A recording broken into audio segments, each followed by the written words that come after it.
चलें जी।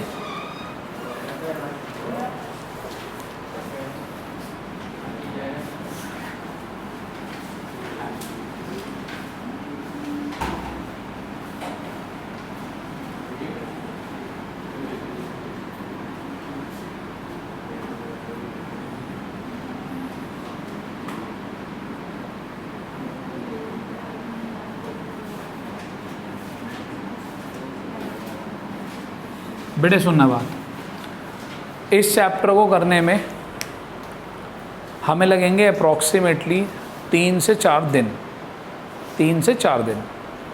और इस चैप्टर में से आपको बहुत सारा कंटेंट मिलेगा पेपर में, सही। ख़ास तौर पे CBSE वालों को बहुत सारा कंटेंट मिलेगा, और ICSE बोर्ड वालों को अप्रॉक्सीमेटली मानकर चलो कितने भी नंबर का पेपर हो जाए, अगर सपोज़ करो आपका 30 नंबर का पेपर होता है तो अप्रॉक्सीमेटली 10 से 20% के बीच में इस चैप्टर से आपको मिलेगा एक्सप्लेन करने के लिए, सही। इस चैप्टर में है क्या, बेसिक अकाउंटिंग टर्म्स। आप में से जितने भी बच्चे यहाँ बैठे हैं, इन सबको मैंने चाहे तो बैच में चाहे इंडिविजुअली कुछ कुछ टर्म्स मैंने आपको बताई थी, और टर्म्स बनाने से पहले, बताने से पहले मैंने आप लोगों को सबको ये बोला था कि बेटे अकाउंटिंग क्या है, अकाउंटिंग एक लैंग्वेज है। अकाउंटिंग क्या है, एक लैंग्वेज है। तो जब हम एक नई लैंग्वेज सीखते हैं तो हमें उसके कुछ वर्ड्स, हमें कुछ उसकी वोकैबलरी सीखनी पड़ती है, ठीक। तो आपको भी मेरी बात समझ में है कि हाँ भैया सही कह रहे हो आप। तो मैंने आपको कुछ टर्म्स बताई थी जो बहुत बेसिक थी, जिन्हें सीखे बिना आपको कुछ समझ में ही नहीं आता। जैसे मैंने आपको बताया भाई कैपिटल क्या होती है, ड्राइंग्स क्या होती है, गुड्स क्या होता है, ये मैंने आपको बताया, करेक्ट। मेरी हमेशा की सेटल्ड है, मैं सबसे पहले बच्चे को 9 टर्म्स बताता हूँ। 9 कितनी, 9 टर्म्स। ऐसा नहीं कि आप में से किसी को कुछ अलग बताई होंगी, चाहे आप लोग अलग अलग दिन पर पढ़े, अलग अलग चीज़ पढ़े, एक साथ नहीं पढ़े, अलग अलग पढ़े, लेकिन सबको मैंने एक चीज़ कॉमन बताई होगी। 9 टर्म्स बताई मैंने सबसे पहले सबको। वो 9 टर्म्स सबसे इम्पॉर्टेंट होती हैं।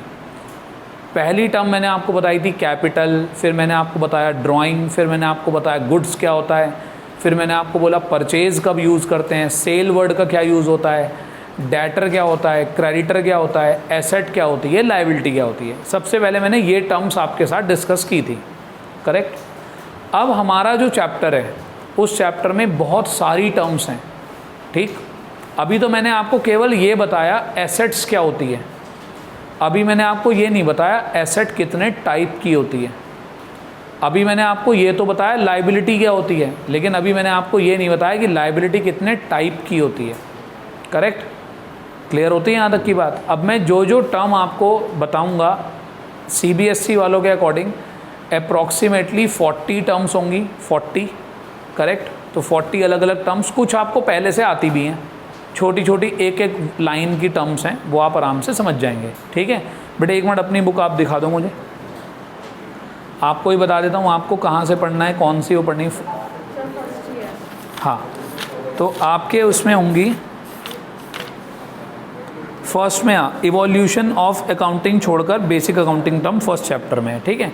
लो ठीक है, तो ICSE वालों के यहाँ फर्स्ट चैप्टर हो गया, और बेटे CBSE वालों के यहाँ चैप्टर नंबर 2 हो गया, बेसिक अकाउंटिंग टर्म्स, ठीक। अब आराम से मेरे साथ साथ आप लोग पढ़ेंगे। बेटे एक मिनट पैर हटाना।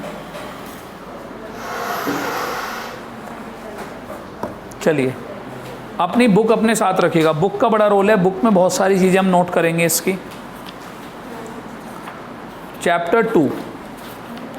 अच्छा, कितने बच्चे ऐसे हैं जिनके पास करंट एडिशन वाली बुक है, करंट एडिशन 2021 वाली बुक है।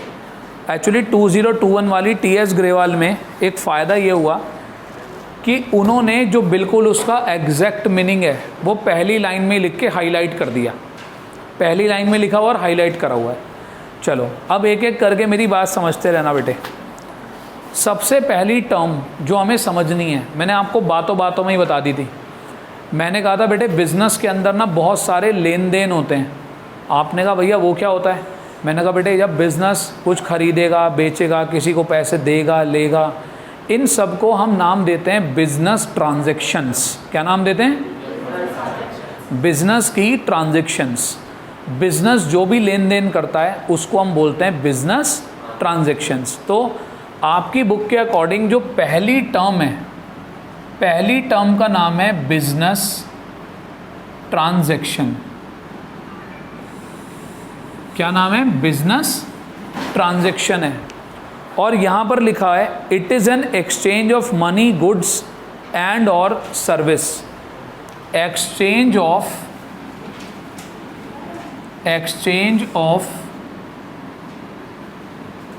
मनी, गुड्स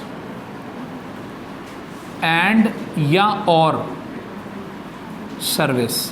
बेटे ध्यान से सुनना, मेरे बिजनेस और किसी दूसरी पार्टी के बीच में जब भी मैं कोई कुछ मनी, पैसे लेने देने की बात कर रहा हूँ, गुड्स खरीदने बेचने की बात कर रहा हूँ, या कोई सर्विस देने या कोई सर्विस लेने की बात कर रहा हूँ। आप मेरे एम्प्लॉई हैं, आप मेरे यहाँ पर काम कर रहे हैं, आप मुझे क्या दे रहे हैं? अपनी सर्विस। बदले में मैं आपको क्या दे रहा हूँ? पैसे, सैलरी। तो क्या ये भी एक ट्रांजैक्शन है। मैं उधार में गुड्स खरीद रहा हूँ, नगद में गुड्स खरीद रहा हूँ, पैसे दे रहा हूँ, पैसे मुझे मिल रहे हैं, कोई मुझे सर्विस दे रहा है, मैं किसी को सर्विस दे रहा हूँ, जिसके अंदर भी पैसे इन्वॉल्व हैं। हम क्या कर रहे हैं बेटे? एक्सचेंज। क्या कर रहे हैं? एक्सचेंज का मतलब क्या होता है? बदलना। किसके बदले बदलोगे? मनी के। मैं आपसे गुड्स खरीदूंगा, मनी दूंगा। मैं आपसे सर्विस लूँगा, बदले मनी दूंगा। ऐसा थोड़ी मैं आपसे जो है सर्विस ले लूँ और बदले में आपको कोई सामान उठा कर दे दूँ। वो तो बार्टर सिस्टम होता है, कभी सुना होगा बचपन में, बार्टर सिस्टम सुना है? जब गुड्स के बदले गुड्स आपस में बदल लेते हैं। तो बेटे हम यहाँ पर बात कर रहे हैं मॉनेटरी एक्सचेंज की। किसकी बात कर रहे हैं? मॉनेटरी एक्सचेंज की। तो एक्सचेंज हम किसकी टर्म्स में करेंगे? रुपीज़ की टर्म्स में हम एक्सचेंज करेंगे। तो कोई भी अगर हम ट्रांजैक्शंस इस तरीके की करते हैं तो उसको हम क्या बोलते हैं? Business transactions. तो कितनी छोटी सी बात याद करनी है। अब एक और बात, CBSE वालों के यहाँ आ रहे हैं MCQs। तो CBSE वालों से क्या करा जाएगा? ये लाइन लिख कर दे देंगे ऊपर, ठीक? ये लाइन लिख कर दे देंगे, आपको नीचे टिक लगाना होगा कि ये कौन सी बेसिक अकाउंटिंग टर्म है। सही? तो आपको पता है कि जब exchange of goods, services and और का मतलब है गुड्स के साथ भी हो सकती है सर्विस और अकेली सर्विस भी हो सकती है। मैं आपको क्या दे रहा हूँ? गुड्स के साथ सर्विस या अकेली सर्विस? गुड्स के साथ सर्विस। बेटे बताना कौन सा गुड्स दे रहा हूँ मैं तुम्हें? लो बेटे 250 ग्राम अकाउंट, आधा किलो इको, ऐसे कर रहा हूँ मैं? नहीं ना, मैं बस सर्विस दे रहा हूँ आपको। करेक्ट? और कुछ जगह ऐसा होता है गुड्स के साथ सर्विस दी जाती है। आप रेस्टोरेंट में खाना खाने जाते हैं, वहाँ गुड्स के साथ आपको सर्विस मिलती है। खाना वो एक गुड्स हो गया, और जो वो आपको सर्विंग कर रहे हैं, जो आपको एक वहाँ का अटायर दे रहे हैं, वो एक सर्विस हो गई। ठीक? तो गुड्स भी होता है, सर्विस भी होती है। करेक्ट? तो दोनों चीज़ें होती हैं। पहले बताओ समझ में आती है बात कि बिज़नेस की ट्रांजैक्शन क्या होती है। अब बिज़नेस की ट्रांजैक्शंस का क्लासिफिकेशन है, आपके यहाँ आ सकता है। ठीक है? आपके यहाँ बिज़नेस की ट्रांजैक्शंस का क्लासिफिकेशन आ सकता है। बेटे बिज़नेस की क्लासिफिकेशन को एक तो अकाउंटिंग पॉइंट ऑफ व्यू से, एक तो हम अकाउंटिंग पॉइंट ऑफ व्यू से करते हैं, और दूसरा मोड ऑफ सेटलमेंट क्या है। दो तरीके से क्लासीफाई करते हैं हम। ठीक? अकाउंटिंग पॉइंट ऑफ व्यू से दो तरीके की ट्रांजैक्शन होती हैं, एक होती हैं इंटरनल और एक होती हैं एक्सटर्नल। सही? इंटरनल का मतलब होता है नो एक्सटर्नल पार्टी इन्वॉल्व। इसमें कोई बाहर की पार्टी इन्वॉल्व नहीं होती। मैं आपको एग्जांपल देता हूं। आपने कैपिटल इन्वेस्ट की है, कैपिटल इन्वेस्ट की, आपने ड्राइंग्स की, आपने अपनी एसेट्स के ऊपर डेप्रीसिएशन लगाया, आपने अपनी एसेट को क्या कर दिया? कम कर दिया, वैल्यू कम हो गई, डाउन हो गई। तो क्या इसमें कोई बाहर की पार्टी इन्वॉल्व है? मालिक ने पैसे लगाए, बिजनेस में लगाए, क्या कोई बाहर की पार्टी इन्वॉल्व है? नहीं। कौन लोग इन्वॉल्व हैं? बस बिजनेस इन्वॉल्व है या बिजनेस का मालिक इन्वॉल्व है। एक्सटर्नल जिसके अंदर कोई बाहर की पार्टी इन्वॉल्व होती है, एक्सटर्नल पार्टी इन्वॉल्व्ड, बाहर की पार्टी इन्वॉल्व होगी इसमें। आप बताओ, जब किसी से खरीदते हो, बेचते हो, बैंक में पैसे डिपॉजिट करते हो, बैंक से पैसे विड्रॉ करते हो, तो अपने आप में ही कर लेते हो या कोई बाहर का बंदा भी इन्वॉल्व होता है ना। मैं मोहन से गुड्स खरीद रहा हूँ तो मोहन एक एक्सटर्नल पार्टी है, बाहर की है, मेरे बिजनेस से बाहर है। अभी अभी आप लोगों ने पढ़ा था पिछले ही चैप्टर में, इंट्रोडक्शन टू अकाउंटिंग में, इंटरनल यूज़र एक्सटर्नल यूज़र पढ़ा था। एक्सटर्नल का मतलब क्या होता है? जो लोग बिजनेस के बाहर होते हैं, हमारे क्रेडिटर, हमारे डेटर, हमारे बैंक, फाइनेंशियल इंस्टीट्यूशन, गवर्नमेंट, सब एक्सटर्नल हैं। जब उनके साथ हम कोई ट्रांजेक्शन करते हैं तो उसको हम बोलते हैं एक्सटर्नल ट्रांजेक्शन। क्लियर है? अब अगर हम मोड ऑफ सेटलमेंट के हिसाब से बात करें तो बेटे मोड ऑफ सेटलमेंट के हिसाब से दो तरीके से होती हैं। एक तो होती है कैश ट्रांजेक्शन, कैश ट्रांजेक्शन्स, और दूसरा क्रेडिट ट्रांजेक्शन्स। आई होप मुझे इसमें आपको कुछ समझाने की ज़्यादा ज़रूरत नहीं है। आपको पता है जिन ट्रांजेक्शन के अंदर कैश का पेमेंट या कैश की रिसिप्ट होती है, कैश आ रहा है जा रहा है, वो कैश ट्रांजेक्शन, और जिसमें कैश इन्वॉल्व नहीं है, मतलब ना तो कैश का इनफ्लो हो रहा, ना कैश का आउटफ्लो हो रहा, ना पैसा आ रहा है नगद में, ना पैसा जा रहा है नगद में, तो ऐसी एंट्री को हम क्या बोलते हैं? Credit transactions. क्या बोलते हैं? Credit transactions. Any doubt?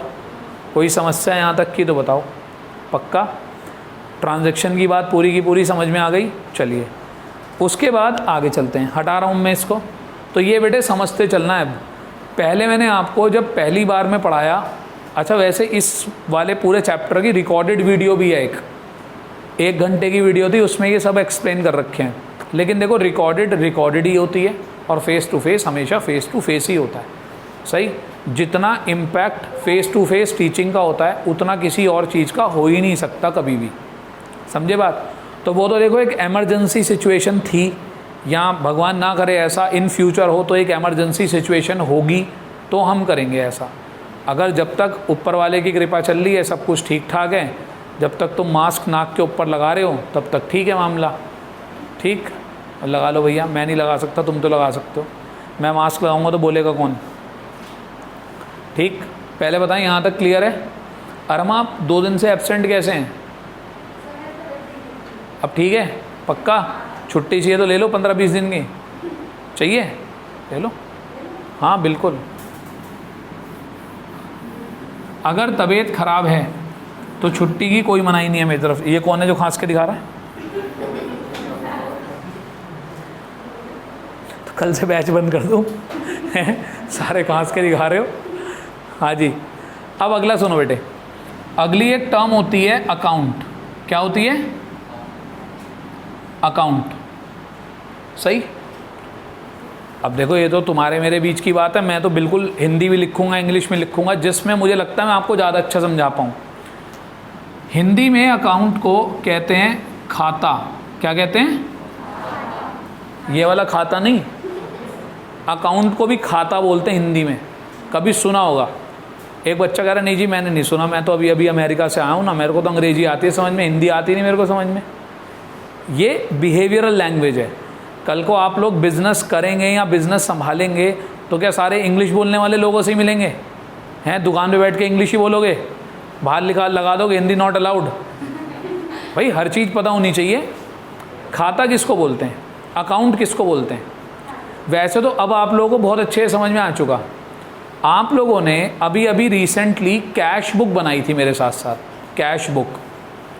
बिल्कुल अकाउंट भी एक वैसे ही होता है जहाँ पर हम किसी भी हेड से रिलेटेड, किसी भी चीज़ से रिलेटेड सारी ट्रांजैक्शंस को एक ही जगह पर लिख देते हैं। सारी ट्रांजैक्शन को एक जगह लिख देते हैं। ज़रा ध्यान से सुनना मेरी बात। अकाउंट की बात कर रहे हैं। अकाउंट का मीनिंग लिखा है आपकी बुक के according, a record of transaction under that head. A record of transactions under that head. Record of transactions under that head. मतलब ध्यान से सुनना, अभी कोई जल्दी नहीं मचाएगा। मान लो मैंने आप लोगों को अभी कैश बुक बनानी बताई थी, कॉपी नहीं करना अभी कुछ भी, समझना बस। मान लो मैंने यहाँ लिखा कैश अकाउंट। बेटे आपको याद है मैंने आपको बोला था कैश अकाउंट की 2 साइड होंगी। इधर देखो कितनी साइड होंगी, 2 साइड। ये होती है हमारी लेफ्ट साइड, ये होती है हमारी राइट साइड। इसे हम बोलते हैं डेबिट साइड, इसे हम बोलते हैं क्रेडिट साइड। करेक्ट। फॉर्मेट आपको पता है, date particular self amount debit, date particular self amount debit, ऐसे बनती है ये। सही बेटे, ये जो आपके सामने ये है एक अकाउंट का फॉर्मेट, अकाउंट का फॉर्मेट। अब यहाँ पर मैंने जिसका नाम लिखा है कैश अकाउंट, तो मैं कैश से रिलेटेड सारी ट्रांजैक्शन यहाँ लिख लूँगा, इकट्ठी कर लूँगा एक जगह। करेक्ट। तो मान लो जहाँ जहाँ से मेरे पास कैश आएगा, कैश आने की एंट्रियाँ इधर करता जाऊँगा, कैश जाने की एंट्री इधर करता जाऊँगा। तो कैश से रिलेटेड सारी ट्रांजैक्शन एक जगह इकट्ठी हो जाएगी। करेक्ट। अब मान लो मैं कैश का अकाउंट नहीं बना रहा, मैं यहाँ पर अकाउंट बना रहा हूँ। किसका? मैं अकाउंट बना रहा हूँ, सपोज करो आपका नाम क्या है, तनीषा ना। मैं यहाँ पर अकाउंट बना रहा हूँ तनीषा का। सही है, क्लियर। अब मान लो मैं तनीषा से गुड्स खरीदता हूँ। सही है। तो मैं जब जब तनीषा से गुड्स खरीदूंगा तो तनीषा हो गई मेरी क्रेडिटर। कौन हो गई? क्रेडिटर कौन होते हैं? जिनसे हम उधार में गुड्स खरीदते हैं। तो जब जब मैं तनीषा से गुड्स खरीदूंगा मैं यहाँ लिखता रहूँगा, और जब जब मैं तनीषा को पैसे देता रहूँगा तो मैं यहाँ लिखता रहूँगा। तो तनीषा से रिलेटेड सारी ट्रांजैक्शन मैंने कहाँ पर लिख ली? एक जगह। ऐसे ही मान लो मैंने तनीषा का बनाया, ऐसे ही मैंने सैलरी का बनाया, ऐसे ही मैंने परचेज़ का बनाया, ऐसे ही मैंने सेल का बनाया। तो एक हेड से रिलेटेड सारी ट्रांजैक्शन कहाँ पर हो गई? एक जगह इकट्ठी हो गई। उसको हम बोलते हैं अकाउंट। अकाउंट का सबसे प्यारा, सबसे सुंदर एग्जाम्पल है आपका खुद का बैंक अकाउंट। हम उसे क्या बोलते हैं? बैंक अकाउंट, बैंक खाता। सही। अब आप एक बात बताओ, बैंक में जाते हो, बैंक वाले को एक अकाउंट नंबर बताते हो और बैंक वाला आपको पूरा स्टेटमेंट बता देता है, आपने कब पैसे जमा करे, कब पैसे निकाले, सब बता देता है। तो उसने क्या कर रखा है? अपनी बुक्स में तुम्हारा क्या बना रखा है? अकाउंट बना रखा है। समझे बात? तुम्हारे घर के आसपास एक दुकान है, तुम उससे टाइम टाइम पर उधार में सामान ले आते हो, उधार में सामान ले आते हो, फिर निकलते पड़ते उसे पैसे दे आते हो, फिर ले आते हो, फिर पैसे दे आते हो। एक दिन तुम जाकर उसको बोले लाओ भैया बताओ मैंने आपके कितने पैसे देने हैं, तो वो अपना एक रजिस्टर खोलेगा, उस रजिस्टर के ऊपर टॉप पे तुम्हारा नाम लिखा होगा, और जब जब तुम्हारे साथ उसकी और तुम्हारी ट्रांजैक्शन हुई है वो सब वहाँ लिखी होंगी। 10 तारीख को तुमने ये ख़रीदा, 15 को ये ख़रीदा, 12 को ये ख़रीदा, 21 को ये ख़रीदा, 25 को ये ख़रीदा, 28 को पैसे दिए, 29 को पैसे दिए थी, मतलब सब वहीं पर इकट्ठी हैं सारी transaction. This type of structure is called as account. क्या बोलते हैं उसको? अकाउंट बोलते हैं। जब किसी एक हेड से रिलेटेड, इस टाइम ये हेड क्या है? तनीषा। थोड़ी देर पहले क्या था? कैश। फिर हेड क्या होगा? परचेज। हेड क्या होगा? सेल। जो यहाँ लिखा होता है उसको हेड कहते हैं। क्या बोलते हैं बेटे? हेड बोलते हैं। उस हेड से रिलेटेड जब हम सारी ट्रांजैक्शन एक जगह रिकॉर्ड कर लेते हैं। Any doubt to anyone? समझ में आ गया अकाउंट क्या होता है? आगे आते हैं बेटे थर्ड पॉइंट।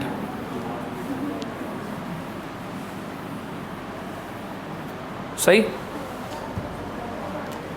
थर्ड पॉइंट बेटे, थर्ड पॉइंट आपकी अपनी जानी पहचानी capital.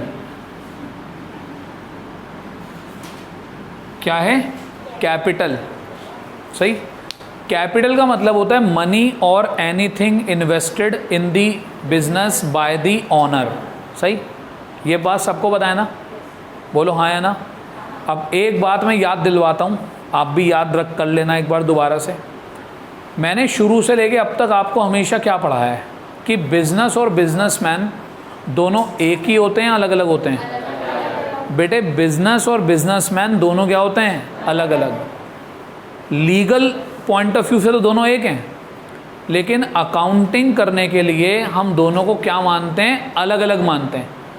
Accounting point of view से मैं अलग हूँ और मेरा कोचिंग अलग है, correct. Accounting point of view से जो कमाई हो रही है कोचिंग की हो रही है, जो खर्चे हो रहे हैं कोचिंग के हो रहे हैं, जो एसेट्स हैं कोचिंग की हैं, जो लायबिलिटी हैं वो कोचिंग की है, करेक्ट। तो ये बात आपको क्लियर हो गई कि हम दोनों को क्या मानकर चलते हैं, अलग अलग। अब बेटे ध्यान से सुनना, आपने क्या बोला, कैपिटल वो अमाउंट होती है जो बिजनेस का ऑनर किसको देता है बेटे, बोलो, बिजनेस को देता है। मान लो इस बिजनेस के ऑनर ने बिजनेस को 5 लाख रुपए दिए, किसको दिए, बिजनेस को, बिजनेस के ऑनर ने 5 लाख रुपए दिए, करेक्ट। पहले बताओ दोनों एक ही होते हैं, दोनों अलग अलग होते हैं। तो बेटे बिजनेस के लिए ये वाला जो पैसा है ये भी एक लायबिलिटी की तरह होगा। किसकी तरह होगा, एक बर्डन, बिजनेस के ऊपर बर्डन है कि उसे अपने मालिक को ये पैसे क्या करने हैं, वापस लौटाने हैं। इसलिए कैपिटल का एक और नाम भी होता है, इसलिए कैपिटल को बोला जाता है इंटरनल लायबिलिटी। क्या बोलते हैं, इंटरनल लायबिलिटी, करेक्ट। इंटरनल इसलिए, अब तुमने पढ़ लिया इंटरनल यूज़र एक्सटर्नल यूज़र कौन होते हैं, मालिक कौन होता है बिजनेस का, इंटरनल, और उसने बिजनेस को पैसे दे रखे हैं तो उसके लिए वो क्या हो गई, वो बिजनेस के पॉइंट ऑफ व्यू से इंटरनल। तो ये बताओ कैपिटल का दूसरा नाम क्या है, इंटरनल लायबिलिटी। अभी रुक जाना, जल्दी नहीं मचाना। इसका एक और भी नाम है, इसे बोला जाता है ऑनर्स इक्विटी। एक और भी नाम है ऑनर्स इक्विटी, एक और भी नाम है नेट वर्थ। ये बेटे अपने घर का वो बच्चा है जिसके बहुत सारे निकनेम रखे गए हैं। पापा मम्मी ने तो ये रखा था, बड़े भाई बहनों ने ये रख दिया, दादा दादी ने ये रख दिया, पड़ोसियों ने ये रख दिया। तो इस बच्चे के बहुत सारे नाम है बेटे। क्या क्या नाम है, capital, internal liability, honours capital और नेट वर्थ हैं। हाँ तो मैंने क्या लिखा है, एक ही बात है, ऑनर्स इक्विटी और नेट वर्थ। सही है जी, क्लियर होती है बात, पक्का। अच्छा, कैपिटल निकालने का, सुनो ध्यान से बात, कैपिटल निकालने का एक ही तरीका है दुनिया में, एक ही तरीके से कैपिटल निकलती है। कैपिटल निकालने के लिए अगर आपको ये पता करना हो कि आपने बिजनेस में कितनी कैपिटल लगा रखी है, तो आप अपनी एसेट्स में से लायबिलिटीज़ को क्या कर दीजिए, minus, then you will get your capital balance कि तुम्हारा कितना पैसा है। भाई अगर किसी के पास 50 लाख रुपए की एसेट्स हैं, उसमें से 10 लाख रुपए उसने किसी के देने हैं, तो 50 में से 10 तो वो दे देगा किसी के, तो बाकी 40 तो उसके अपने हैं। That will be called as capital, internal liability, owners equity या नेट वर्थ। नेट वर्थ बहुत पूछा जाता है कि एक आपको क्वेश्चन दे देगा और कहेगा बताओ जी उसमें नेट वर्थ कितनी है, तो कैसे निकालोगे, एसेट में से लायबिलिटी को माइनस करके, तो नेट वर्थ आ जाएगी। बताएं, क्लियर होती है बात, पक्का। अगली टर्म है, ये भी बेटे तुम्हारी जानी पहचानी, ड्राइंग्स। क्या है, ड्राइंग्स, सही। ड्राइंग्स आप सबको पता है कैपिटल का ऑपोजिट होता है। जब एक बिजनेस का मालिक बिजनेस से पर्सनल यूज़ के लिए कुछ विड्रॉ कर लेता है तो उसको हम बोलते हैं कैपिटल।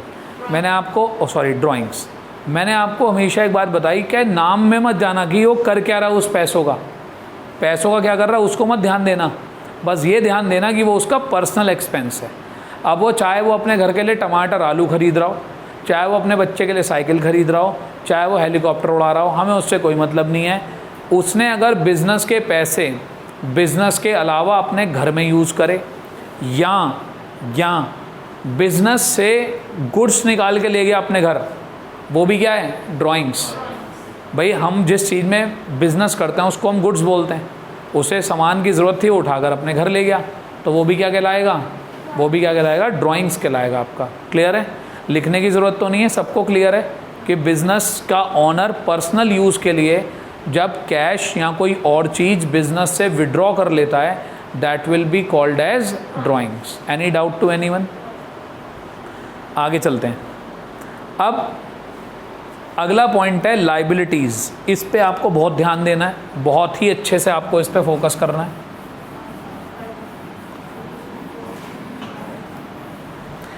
इससे आपको बहुत कुछ मिलेगा पेपर में।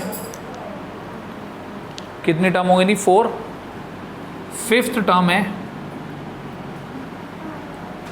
लाइबिलिटीज़। बेटे ध्यान से सुनना, ध्यान से सुनिएगा। लाइबिलिटीज़ के पहली बात तो हम लाइबिलिटीज़ को 2 पार्ट में डिवाइड करते हैं। एक होती है इंटरनल लाइबिलिटी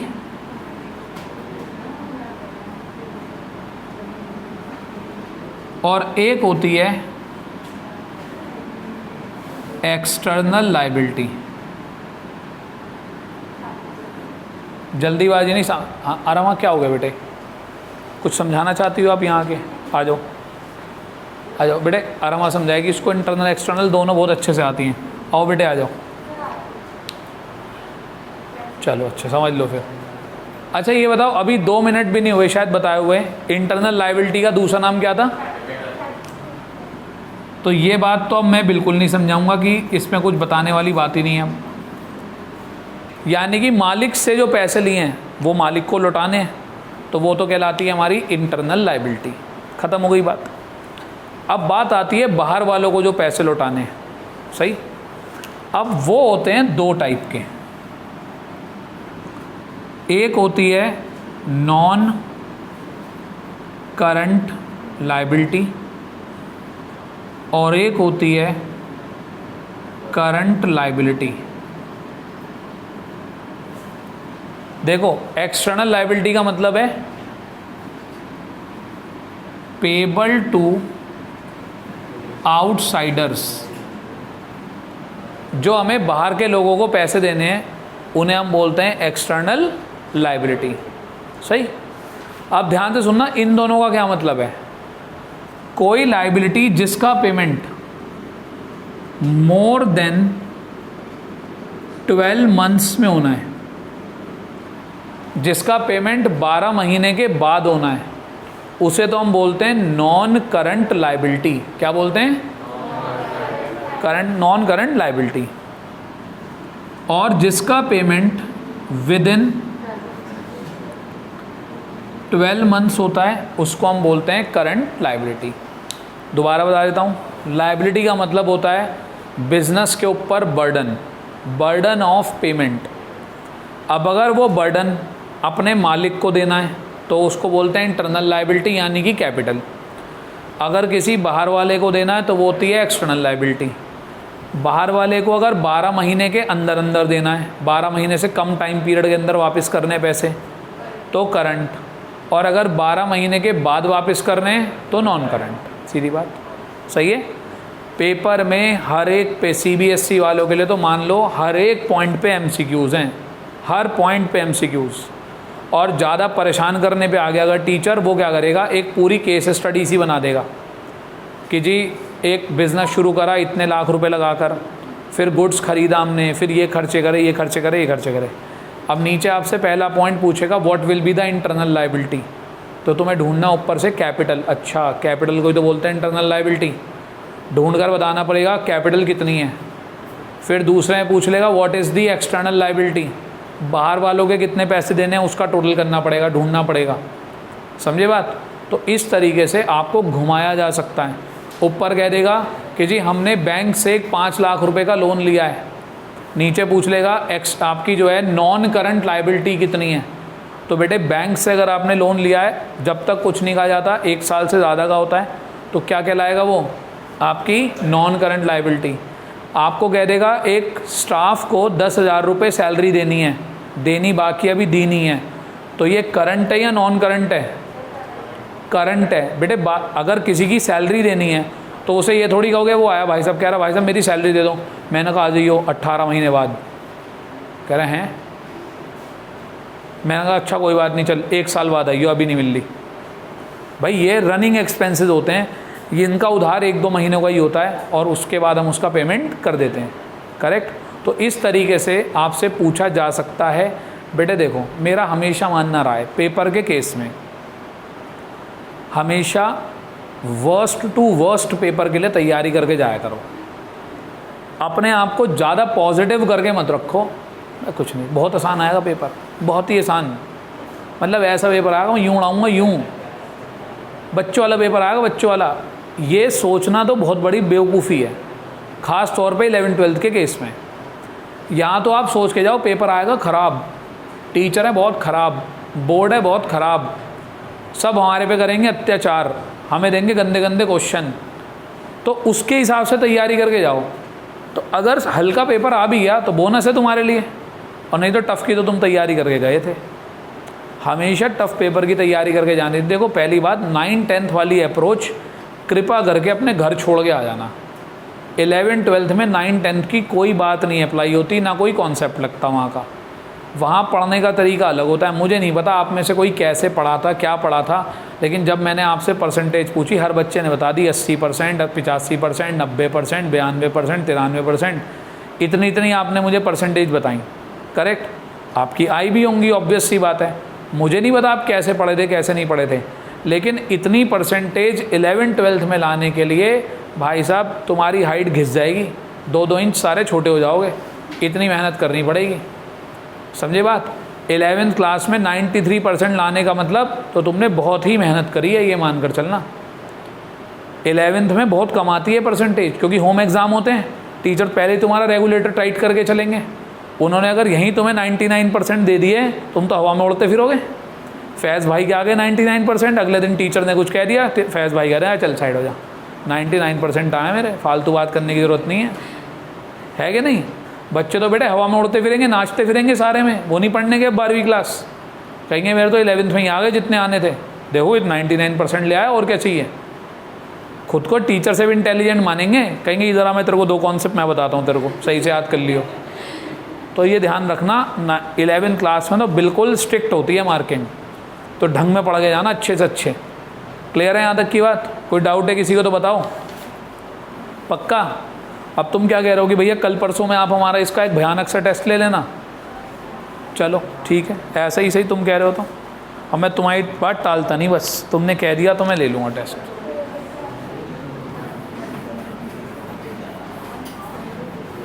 तनीषा इस सोच में है, कह रही है कहा किसने था, कह रही है किसने कहा था।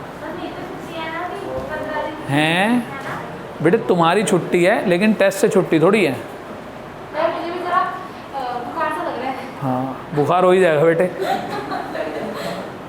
कल यहाँ थर्मल स्कैनर लेके बैठूंगा मैं, कल तुम्हारे बुखार नापूंगा सबके। नहीं ऑक्सीमीटर से तो ऑक्सीजन लेवल आएगा ना भाई, बुखार कह रही हो तो थर्मोमीटर से ही काम चलेगा, वो भी कम लग रहा है। ऑक्सीमीटर भी है मेरे यहाँ, ठीक है, थर्मामीटर भी है, कोई बीपी ग्लूकोमीटर की ज़रूरत हो वो भी है, टेंशन मत लो, आधा डायग्नोस तो तुम्हारा ही हो जाएगा। जसमीत क्या हो गया तुम्हारे मोबाइल में, कुछ खास चीज़ आई है? नई बात है, रख दो बेटे साइड में रख दो, मोबाइल रखो साइड में। क्या हो गया? कॉल आ रहा है अर्जेंट, आज भी कहीं जाना है? हैं छोटे छोटे बच्चे कितने बिजी हैं, इन्हें रोज़ कहीं ना कहीं जाना होता है। मैं खाली आदमी, मुझे कहीं नहीं जाना होता। चलो कोई बात नहीं, होता है बेटे, अपना अपना समय है। अब आते हैं आगे 6th। एक ये तनीषा जी हमारी, ये आ रही हैं 5 दिन बाद घूमती घामती, फिर मेहमानों की मेहमान नवाजी करती हुई। पहले ये देखो घूम रहे हैं, मज़े ले रहे हैं बच्चे, चलो भैया सही है। बेटे अगला पॉइंट है एसेट्स। हाँ जी अगला पॉइंट है एसेट्स, पढ़ते हैं ज़रा इसको। Economic resources of the entity which will give benefit in the future. आराम से, कितनी प्यारी डेफिनेशन है। Economic resources, economic resources of the entity. बेटे एक वर्ड है एंटिटी। एंटिटी का मतलब होता है एक इकोनॉमिक यूनिट। जैसे मैं एक एंटिटी हूँ, मैं पैसों में लेन देन कर रहा हूँ ना, डील कर रहा हूँ। आपके पापा बिजनेस कर रहे हैं, वो भी एक एंटिटी हैं, जो इकोनॉमिक ट्रांजैक्शंस में डील करते हैं उसको एंटिटी बोलते हैं, ठीक। तो ये कह रहा है economic resources, economic resources of an entity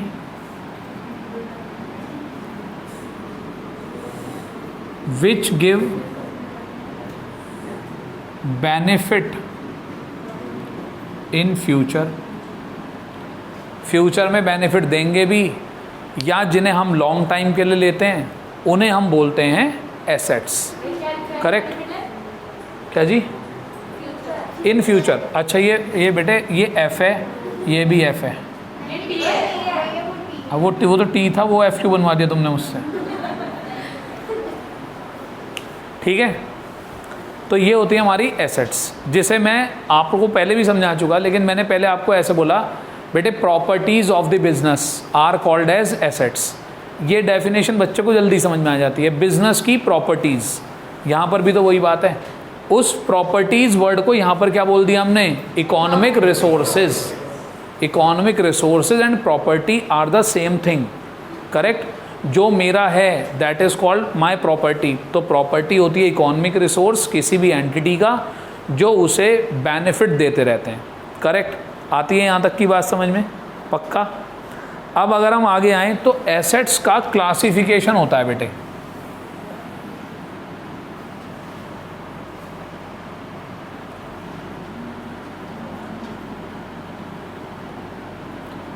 एक होती हैं नॉन करंट एसेट्स, एक होती हैं करंट एसेट्स,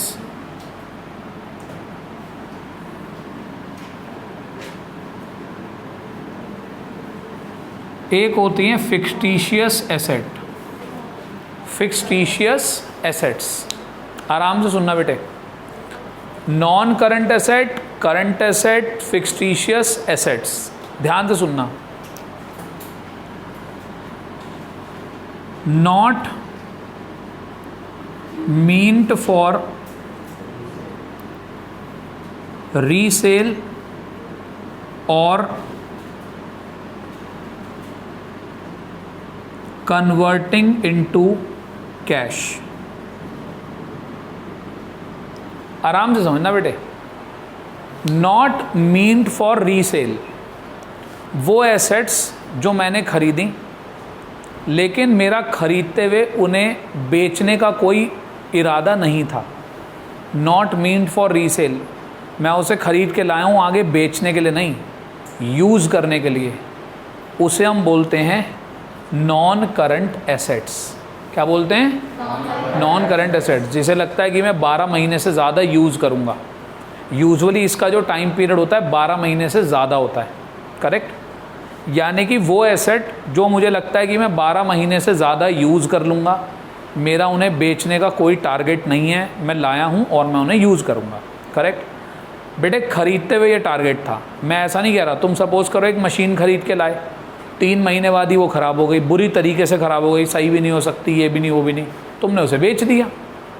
मीन्ट फॉर का मतलब है मेरा इंटेंशन नहीं थी उसे बेचने की, वो तो कोई अनयूजुअल सर्कमस्टेंसेस हो गए और मुझे उसे बेचना पड़ा, वो बात एक अलग है।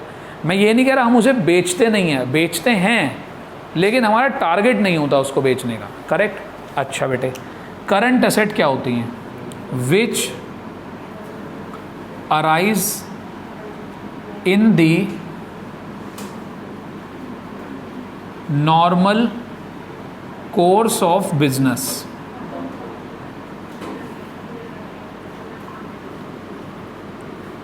Meant for converting into cash. हमारा टारगेट ही होता है कि जल्दी से जल्दी कैश में कन्वर्ट हो जाएं। मैं आपको 2 एग्जांपल दूंगा, बड़े ध्यान से सुनना। इसके 2 बड़े सुंदर एग्जांपल हैं। एक है स्टॉक, हाँ बेटे सुंदर है तुम्हारे जैसे, एक स्टॉक और एक डेटर्स।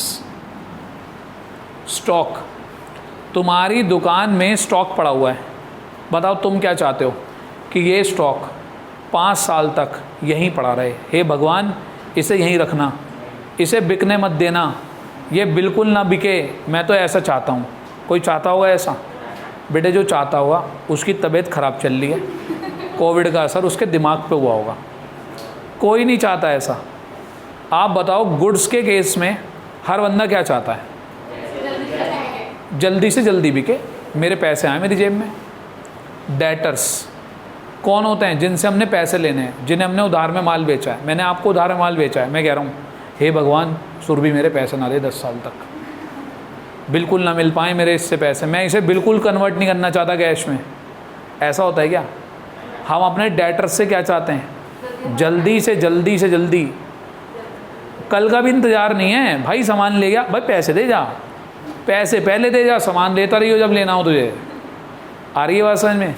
तो ये इनका टारगेट ही होता है कि ये कैश में कन्वर्ट हो, लेकिन है तो हमारी एसेट्स ना भाई। स्टॉक आपके गोडाउन में पड़ा है तो आपकी property.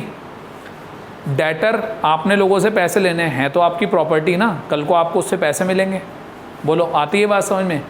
Which are meant for resale, या जो कन्वर्जन करने का मेरा टारगेट होता है वो होते हैं करंट, और जिन्हें कन्वर्ट करने का मेरा टारगेट नहीं होता वो होते हैं नॉन करंट। सही है भाई, समझ में आती है बात? अब उधर आता है फिक्सटिशियस एसेट, शैतान टीचरों की पहली पसंद। फिक्सटिशियस एसेट, जो बहुत शैतान टीचर होते हैं। बच्चे सोचते हैं ना हम बहुत बड़े कलाकार, और जो अब बेटे अब तुमसे ऑनलाइन क्लास की खुन्नस भी निकालेंगे। कैसे? तुमने ऑनलाइन क्लास अटेंड नहीं करी, तो उन्होंने ऑनलाइन क्लास में ऑन करके कहा था कि बेटे जवाब दो जवाब दो, बेटे ने जवाब ही नहीं दिया। टीचर बोले जा रहा है, बच्चा कुछ बोल ही नहीं रहा, बच्चा चुप। टीचर का बेचारे का चिल्ला चिल्ला के गला बैठ गया, बच्चे नहीं बोल रहे। टीचर बस यही कहता जा रहा है, am I audible, am I audible. उसी थोड़ी देर बाद ये लगने लगता है नेटवर्क में कोई दिक्कत है। होता है ना ऐसा? हाँ बेटे, बच्चे पूरे मज़े ले रहे हैं आजकल। मैं भी स्कूल में पढ़ाता हूँ, मेरी एक क्लास है, उसका ना सबसे लास्ट पीरियड होता है, 5th पीरियड होता है। वो 5th पीरियड तक बच्चे भी थक चुके होते हैं, ऑब्वियसली मैं भी थक चुका होता हूँ, पर मेरा काम है, मुझे करना है। बच्चे आते हैं, मैं पढ़ा रहा होता हूँ, बीच में मैं उनसे कुछ पूछ लूँगा, एक बच्चे का नाम लूँगा, बेटे है, बेटे बेटे बेटे करता रहूँगा, बेटे को कुछ खबर नहीं है। फिर मुझे पता लग गया अब ये कुछ नहीं सुन रहा, मैं फिर भी पढ़ाता रहूँगा। अब बेटा थोड़ी देर बाद कहेगा यस सर। मैंने कहा इसकी नींद खुल गई। अब आगे आता है फिक्टिशियस एसेट। तुम भी करते हो ऐसे ही? करते हो ऐसा? सब ऐसे ही करते हैं, सारे मक्कारे हैं। नहीं, तुम्हारी जगह मैं होता मैं भी ऐसे ही करता। जो बात है सो है, जो ईमानदारी की बात है, जो ईमानदारी की बात है। अभी कल परसों में मैं एक वेबिनार अटेंड कर रहा था, कल ही की तो बात है, कल ही कर रहा था। टाइम तो 4:30 बजे। कल तुम्हारा बैच तो था नहीं, कल उनका बैच था 12th वालों का। मैं 12th वालों को पढ़ा रहा था। मैंने एक मोबाइल पे वेबिनार चला के साइड में रख दिया था। 1 घंटे तक वो आंटी बोलती नहीं, बोल बोल के वो चुप हो गई, मैं अपना पढ़ा रहा हूँ। मैंने 1 घंटे बाद देखा कि हाँ भाई उनका वेबिनार ख़त्म हो गया। अब मैंने भी एग्ज़िट कर दिया। मैंने भी शुरू में अटेंडेंस लगा दी, जैसे तुम अटेंडेंस लगा देते हो। तो बेटे सबकी एक जैसी हालत है, इसलिए अब मुझे ऑनलाइन से जो भरोसा ना मेरा धीरे धीरे उठता जा रहा है। तुम फेस टू फेस आओ, पढ़ो, वही सही है। अच्छा एक काम करना, छोटा सा मोबाइल है किसी के पास जिस पे इंटरनेट चल रहा हो? हाँ बेटे, इस स्पेलिंग को ज़रा गूगल पे सर्च करो, इसका हिंदी में मीनिंग क्या आता है। मैं आपको कुछ दिखाना चाह रहा हूँ। FICTITIOUS, FICTITIOUS,